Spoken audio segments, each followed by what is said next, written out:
முக்கியமான ஒரு விஷயம். இந்த சம்பவம் நடந்து 5 நாள் 6 நாள் ஆக போகுது. பொதுமக்கள் மத்தியில் விஜய்க்கு செல்வாக்கு குறையல. நீங்கள் யாரை கேட்டிங்கனாலும் நான் சொல்கிறேன், என்னோட அனுபவத்தில் இந்த சம்பவத்துக்கு பிறகு ஒரு 50 பேர்கிட்ட நான் பேசியிருப்பேன். ஒருத்தர் கூட விஜய் தப்புன்னு சொல்லுங்க.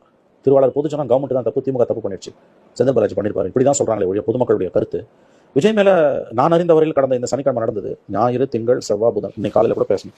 இந்த 4 நாட்களில் குறைஞ்சது 50 பேருக்கு மேலேயே பேசியிருப்பேன். அனைத்து வயதினர், ஆண் பெண்கள் எல்லாரும்.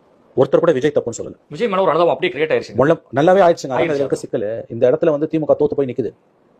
இந்த இஷ்யூ விஜயோட செல்வாக்க சிறிதளவும் குறைக்கவில்லை, மாறாக திமுகவுக்கு எதிராக இருக்கக்கூடிய வெறுப்பு இன்னும் அதிகமாக வளர்ந்திருக்குது. திமுக தான் இதை செய்திருக்கிறது என்று விஜயோட ஆதரவாளர்கள் பெரும்பாலானவர்கள் 90% மேல 99% மேல நம்புறாங்க. பாதிக்கப்பட்டவங்களும் அதான் சொல்றாங்க. அதுதான் கொடுமை. பாதிக்கப்பட்ட சேர்ந்தவங்களே வந்து அரசின் மீது தான் தவறு. அந்த உயிர்களை பலி கொடுத்தவங்கள ஒரு குடும்பம் கூட விஜயை குறை சொல்லல, அரசாங்கத்தை தான் குறை சொல்லு. அப்ப இந்த நிலைமையை எப்படி திமுக சமாளிக்க போகுது? அரசியல் ரீதியா அதை விஜய்க்கு எதிராக திருப்பணும்னு திமுக விரும்புது. ஆனா இது மொள்ள திமுக எதிராக திரும்பிட்டு இருக்கு. ரொம்ப ஆமா, கம்ப்ளீட்டா திமுக பக்கம் தான் திரும்பி இருக்குது.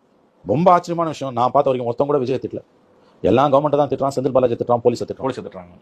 விஜய் மீது வந்து ஒரு கார்னர் வந்து அப்படியே மாறி 1% ஒரு ஆள் கூட, ஒரு நபர் கூட விஜய் தப்புங்கன்னு சொல்லல. நம்ம தான் பேசுறோம் ஜேர்னலிஸ்ட் விஜய் மேல தப்பு இருக்குன்னு.